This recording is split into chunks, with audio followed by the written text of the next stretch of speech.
Last night was the Libertarian Town Hall on CNN. Now, during the audience question segment of the program, Johnson was asked about what he would do specifically about Islamic terrorism. Since the November 5th, 2009 attack, there have been numerous terrorist attacks since then, both stateside and abroad. And my question is, what is your view on the threat of Islamic terrorism, and how do you plan on keeping our citizens safe and fight the threat while downsizing our military force numbers? We are at war with terrorism, and we will do everything we can to protect the United States from that threat.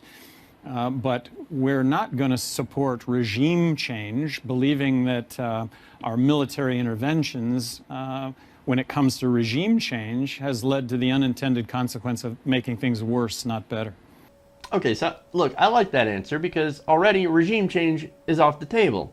It's what I've always liked about the libertarian position. Hey, let's not go out and topple other governments. That'd be fantastic. Look, it's a sensible position. And, you know, you'll find a lot of agreement among the left and the right about, hey, let's not go and interfere with other people's governments and overthrow them. That's not a good position. That's a neocon position. It's a neoliberal position. And it's actually one of the few things is me as a progressive can actually agree with Gary Johnson on. Now, look, he said it's all because of unintended consequences. For example, if we hadn't gone to Iraq, there wouldn't be ISIS. That was an unintended consequence of toppling Saddam Hussein's regime. Now, this is one of the things that, as I said, neoconservatives like Dick Cheney, George Bush, and neoliberals like Hillary Clinton have in common. They both have supported regime change. Now, Bush, for example, led us into Iraq. Hillary Clinton, many Democrats and Republicans ended up voting for that war. And look, some Democrats and some Republicans like Clinton did apologize for doing so. Now, I think that's a little too little too late, because he really can't apologize to the hundreds of thousands of dead civilians and service members who were also killed fighting this unnecessary war. And on the other side, of course, there are many neocons that continue to defend that war that was, look, based on lies. I mean, look, one of the lies was weapons of mass destruction. Well, where are the WMDs? Where are they? Where are they? Oh, right. They never existed. But for months and months, they beat that war drum over and over and over again. The WMDs, you got to get them. Mushroom clouds. Mushroom clouds. Look, Bush was convinced that they had weapons of mass destruction because, look, well, for one, Bush is an idiot. And for two, he believed that Gog and Magog were going to come out of Iraq. Something to do with the end times.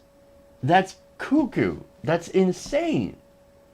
And so we went in there, and of course, thanks to the media and the rest of the neocons that lied to get us into that war, well, we end up with lots of unintended consequences. Now, Anderson Cooper is going to follow up that question with the issue of homegrown terrorism. Let's take a look. What about the threat, I mean, here at home? Just today, a D.C. transit police officer was charged with helping ISIS. Do you have a plan for dealing with... No, that's the lone wolf problem, the person, copycat, taking cues from ISIS. And I've proposed a 1,000 FBI agent task force, similar to task forces that we had in the Justice Department when I was there under President Reagan. We had one for organized crime called the Organized Crime Strike Forces, and we took out the top 3 echelons of organized crime by concentrating all the knowledge in one place, and tips and hotlines, and you amass the evidence necessary to get either a search warrant or some form of surveillance to make the case to take out the network. And the tragedy in the Omar Mateen case in Orlando at the nightclub was that man had been interrogated twice by the FBI, and when they couldn't make an airtight case on him, they dropped his name from the list, so he disappeared from view. That would not have happened in the days when we were fighting organized crime or even the Enron task force. So that's something very specific you could do that's been done by the Justice Department. Okay, so there's a little bit of policy. And kind of mapping out how they would track suspected terrorists while still remaining constitutional. Hey, I'm glad that they actually talked about that. I'm not sure if I quite agree with that because there are obviously some concerns about terrorist watch lists, etc. But what he did address was the attack by Omar Mateen. Now remember, this guy wasn't actually a member of ISIS. This wasn't Islamic terrorism, right? This guy is a jilted gay guy with some obvious problems, okay? Remember, this guy, if his former lover is to be believed, he loved to cuddle, right? And he thought he got AIDS. He got very mad. His father was some crazy nut, who was obviously very extreme in some of his views and was a Muslim. Okay, but look, what I get from this whole thing, right, is that our agencies, they don't really work together well enough. And his suggestion is to make them more efficient, which in some way makes sense. Okay, a little bit of consolidation, sharing of information between the different governmental agencies. That makes a little bit of sense. Okay, however, I am concerned about people getting on those lists that might not belong there and end up staying there because it's difficult to get off the list. Now, something he doesn't address in some of these homegrown terrorism cases is guns. Now, in fact, later on in a video that we don't have, they were both asked about guns, specifically semi-automatic rifles such as the AR-15. Now, and he used the argument, right, that there are 30 million semi-automatic weapons out there in the United States. Now, he says, look, we're not going to make those weapons illegal and make all of those people criminals. That's not going to happen. I'm not going to ban so-called semi-automatic assault weapons. So, of course, that response, it's not going to play well for the gun control crowd who are actually calling to ban those so-called assault weapons that have been used in numerous mass shootings. The AR-15 it's a very popular weapon, and it also happens to be very popular with mass shooters. Now, of course, that question, as I mentioned, that question dealt with terrorism at home, right? So what about the question of terrorism overseas? What's the libertarian position? But traditionally, libertarians, are not about intervention in foreign lands. If dealing with Syria, dealing with ISIS, doesn't that require boots on the ground? What I was talking about was purely domestic. Domestic, a lone yeah. wolf. And you say, wouldn't that be expensive? Yeah, but it's a top national priority to defeat ISIS and its copycatters in this country. So you do a supplemental appropriation for 1,000 FBI agents. Does that cost money? Yeah, it costs money, but you do what you have to do. Abroad, I think, it's a tougher fight. I mean, if it's a obvious ISIS training platform in South Yemen, and you have a complacent or willing local government, maybe drones is the way to take that out. If it's isolated people, roaming around in hills and caves in Afghanistan, much less appealing. If it's, as Gary was saying, regime change in Syria or Lebanon, where the people we throw in with turn out to be aligned with ISIS, that's extremely unappealing.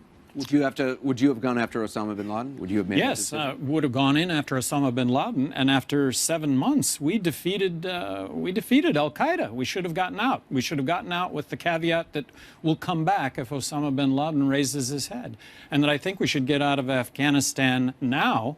And as difficult as that will be, the consequences being, you could argue, will be horrible.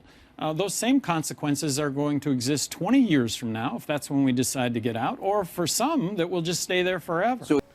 All right, so basically, limited drone warfare. Now, hopefully without signature strikes. Now, signature strikes are, of course, drone strikes that are based on a signature, maybe someone carrying a gun openly, or something that might look like a gun, or, anything that points to that person possibly being a terrorist. Now, of course, that's led to innocent people being killed, weddings being bombed, because, look, one of the customs is shooting guns in the air at weddings. I'm pretty sure they also do that at hillbilly weddings, and we don't bomb people in Texas for it. But, look, that's what they do. They shoot guns in the air, and then, guess what? Here comes a drone that just killed your family. So, I'd be very careful with the use of drones. And, it seems like he wants to be more careful, wants to have limited drone strikes, which is a good thing. Now, that differs from, of course, President Obama, who's actually utilized drones far more often than George W. Bush. Now, I've actually been very critical on Obama when it comes to the drone program, because right now, we've got drones flying over Yemen, Somalia, etc. Places that we don't even know where most of our drones are at least the American people don't know. They're often countries where we're not at war with. Libya, look, man, we've got to have some sort of accountability on drones and not just use them the way that President Obama has used them. Now, his answer on Al-Qaeda or ISIS training camps that are allied with the government that are allowing them to operate in their country, well, that kind of differs to what he said before, because he said possibly we might think about using some limited drone strikes there. However, when asked before the question of should the military fly drones over foreign countries to gain intelligence and kill suspected terrorists, Johnson had said, quote, "No, the military has no right to do so without a formal congressional declaration of war." So, look, we're a little unclear on their position about that. As far as Afghanistan goes, I actually think he's on the right track, personally, because look, you get Osama, you get the fuck out. You don't stay there forever. And that's kind of what the Obama administration and the Bush administration wanted to do. Hey, let's stay there forever. Let's occupy Afghanistan for the rest of time. Well, that's not good. I don't want to stay there. You don't stay there for 10, 20 years because, look, no matter when you leave, and this was always the right-wing problem against leaving Iraq, right? There's always going to be someone to fill that vacuum of power. Well, you shouldn't have gone there in the first place and created that vacuum. Because then you almost have to stay. Because as soon as you leave, someone is going to fill that. So that's, of course, unintended consequences, right? So look, on the issue of foreign policy and terrorism, in my opinion, I don't think he's going to attract a lot of Republicans and Trump supporters. I could see him peeling a few people away who think Clinton is more of a war hawk, which, of course, is unfortunately true. Now, some of his other positions on foreign policy are cut all support and aid to Israel. Now, that actually doesn't bother me, to be honest, because, look, Israel seems to be doing fine on their own. Now, I don't have any problem with if they're attacked by somebody, then coming to their defense, okay? I believe Israel does have a right to exist, but I also believe that, hey, they need to cut it out on the Palestinian occupation, right? Stop building shit in Palestine, okay? So I've got kind of a mixed position on that. Now, as far as his other positions, he was against going into Libya. He wants to let Israel deal with the Iranian nukes. Now, once again, I kind of disagree with that because, look, Israel might have been more likely to bomb Iran if we hadn't tried to make that deal. In fact, Benjamin Netanyahu definitely wants to bomb Iran. That would be a bad idea. That's not going to deter them from nuclear weapons. That's going to make them want to build nuclear weapons faster. Which is why, of course, I was in favor of Obama's nuclear deal, which so far seems to have worked out pretty well for everyone involved. So, look, these are the libertarian positions on foreign policy, obviously much different than Hillary Clinton and especially Donald Trump. So, those are big differences. We'll see how they play out in the election to come.